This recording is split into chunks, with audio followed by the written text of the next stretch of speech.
Good morning children. मैंने आपको श्रम विभाजन और जाति प्रथा का थोड़ा अंश पढ़ाया था। आशा है आपको समझ आया होगा। थोड़ा सा मुश्किल है पाठ, लेकिन आपके पाठ्यक्रम में है तो पढ़ना तो पड़ेगा ही और समझना भी पड़ेगा आपको। अब आगे देखिए। इस प्रकार हम देखते हैं कि श्रम विभाजन की दृष्टि से भी जाति प्रथा गंभीर दोषों से युक्त है। जाति प्रथा का श्रम विभाजन मनुष्य की स्वेच्छा पर निर्भर नहीं रहता, मतलब मनुष्य अपनी इच्छा से अपने पेशे को नहीं बदल सकता। मनुष्य की व्यक्तिगत भावना और व्यक्तिगत रुचि का इसमें कोई स्थान और महत्व नहीं है। पूर्व लेख ही इसका आधार है। इस आधार पर हमें ये स्वीकार करना पड़ेगा कि आज के उद्योगों में गरीबी और उत्पीड़न इतनी बड़ी समस्या नहीं जितनी यह कि बहुत से लोग निर्धारित कार्य को अरुचि के साथ केवल विवशतावश करते हैं, मतलब चाहे उनका उसमें रुझान हो या ना हो, लेकिन वे मजबूरी के कारण इस व्यवसाय को करते हैं जो उनको मिलता है। तो ऐसी स्थिति स्वभावतः मनुष्य को दुर्भावना से ग्रस्त रहकर चालू काम करने और कम काम करने के लिए प्रेरित करती है। तो ऐसी स्थिति में जहाँ काम करने वालों का दिल न लगता हो, न दिमाग, कोई कुशलता कैसे प्राप्त की जा सकती है? जब आपका उसमें आपकी कोई रुचि नहीं है, उस काम को आप नहीं कर सकते। कुछ बच्चों पे थोप दिया जाता है कि पैतृक काम करो, मतलब हमारे बाप दादाओं का चला आ रहा काम है ये, और ज़बरदस्ती जिद करते हैं अपने बच्चों से उसको चुनो, उस व्यवसाय को। वो गलत है। बच्चे की रुचि पर निर्भर करता है कि उसे क्या करना है। अब आप भी 12th के बाद पढ़ाई करेंगे, आगे जो भी है अपने भविष्य के बारे में सोचेंगे, तो उसके लिए बच्चों को दबाव नहीं बनाना चाहिए उन पर, उनकी इच्छा से होना चाहिए जो भी काम। खैर, अतः यह निर्विवाद रूप से सिद्ध हो जाता है कि आर्थिक पहलू से भी जाति प्रथा हानिकारक प्रथा है, मतलब ये रिवाज सही नहीं है, क्योंकि यह मनुष्य की स्वाभाविक प्रेरणा, रुचि व आत्मशक्ति को दबाकर उन्हें अस्वाभाविक नियमों में जकड़कर निष्क्रिय बना देती है। निष्क्रिय माने जिसमें जान न हो, उदासीन हो, सामर्थ्यहीन हो, जो उस काम को कर भी सकता है तो वो भी ना करे, उसको रुचि ही नहीं है तो करेगा कहाँ से। तो जाति प्रथा पेशे की दूसरी बुराई है कि मनुष्य जीवन भर उससे बन जाता है। तो यदि किसी कारणवश वह अपने पेशे को छोड़ना भी चाहे या बदलना भी चाहे तो ऐसा करना उसके लिए संभव नहीं होगा। तो ऐसी दोषपूर्ण व्यवस्था से समाज में भुखमरी और बेरोजगारी बढ़ती है। तो जाति प्रथा आधारित पेशे में एक और दोष भी है, वो ये है कि व्यक्तिगत रुचि, मतलब आपकी जिसमें रुचि हो, और भावना के अभाव में किए गए कार्य में मनुष्य की कार्यकुशलता बाधित होती है। मतलब जिसमें वो अच्छा काम करना चाहता है वो नहीं मिलता उसे, तो अड़चन डालती है उसकी कार्यकुशलता में ये चीज़। वह ऐसे कार्य को बोझ समझेगा और उसमें टालू प्रवृत्ति भी पनप सकती है, मतलब काम चलाओ काम कर सकता है। तो जाति विशेष के लोगों के प्रति घृणा का भाव रखने के पीछे एक कारण ये है कि जिन कार्यों को हिंदू समाज घृणा की दृष्टि से देखता है, नफरत की दृष्टि से देखता है, वे कार्य किसी जाति विशेष पर थोप दिए जाते हैं।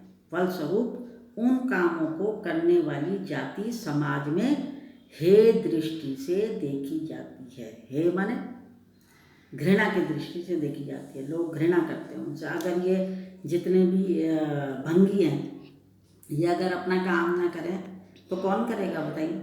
कितने महत्वपूर्ण है ये, हम कर सकते हैं ये काम? कूड़ा उठाना, ये सब काम करना, ये सब काम कर सकता है आम आदमी।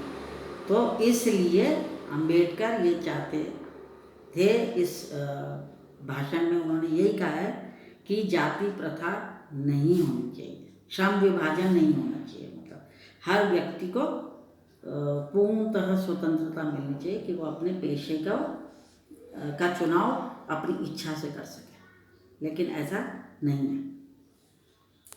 अब आपका इसी का दूसरा वो है भाग, मेरी कल्पना का आदर्श समाज।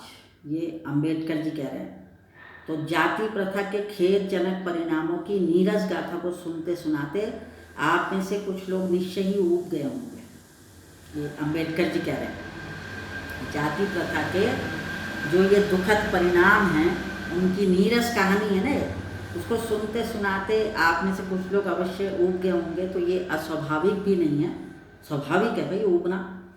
अतः अब मैं इस समस्या के रचनात्मक पहलू को लेता हूँ, थोड़ा सा आनंद आए जिसमें। मेरे द्वारा जाति प्रथा की आलोचना सुनकर आप लोग मुझसे यह प्रश्न पूछना चाहेंगे कि यदि मैं जातियों के विरुद्ध हूँ तो फिर मेरी दृष्टि में आदर्श समाज क्या है। आप लोग ये सब सोच रहे होंगे मेरे बारे में, तो ठीक है, यदि ऐसा पूछेंगे तो मेरा उत्तर होगा कि मेरा आदर्श समाज है स्वतंत्रता, समता, बराबरी हो सब में, आज़ादी मिले सबको, भ्रातृता पर आधारित हो, मतलब भाईचारा हो, किसी भी भ्रातृता अर्थात भाईचारे में किसी को क्या आपत्ति हो सकती है किसकी, ऐसा वे सोचते थे। तो किसी भी आदर्श समाज में इतनी गतिशीलता होनी चाहिए जिससे कोई भी वांछित परिवर्तन समाज के एक छोर से दूसरे तक संचारित हो सके। तो ऐसे समाज के बहुविधि हितों में सबका भाग होना चाहिए, सबको उनकी रक्षा के प्रति सजग रहना चाहिए, सावधान रहना चाहिए। सामाजिक जीवन में अबाध संपर्क के अनेक साधन व अवसर उपलब्ध रहने चाहिए। तो लेखक के अनुसार एक आदर्श समाज उसे कहा जाता है जो स्वतंत्रता, समता और भाईचारे पर आधारित हो, ऐसा कहना चाहते हैं। और इसके साथ ही एक आदर्श समाज में सभी के हित सुरक्षित हों। हित माने भलाई, कोई सामाजिक परिवर्तन पूरे समाज तक पहुँचे और समाज के हितों में सभी की भागीदारी हो। ठीक है, समझ रहे हैं कि नहीं? तो आगे थोड़ा सा और समझ लीजिए। इसके साथ ही एक आदर्श समाज में सभी के हित सुरक्षित हों, कोई सामाजिक परिवर्तन पूरे समाज तक पहुँचे और समाज के हितों में सभी की भागीदारी हो, यही लोकतंत्र का आधार है। लोकतंत्र क्या होता है? जनतंत्र क्या है? जहाँ लोगों की को स्वतंत्रता हो अपने काम को करने की या किसी भी बात को करने की स्वतंत्रता हो, उसे कहते हैं लोकतंत्र।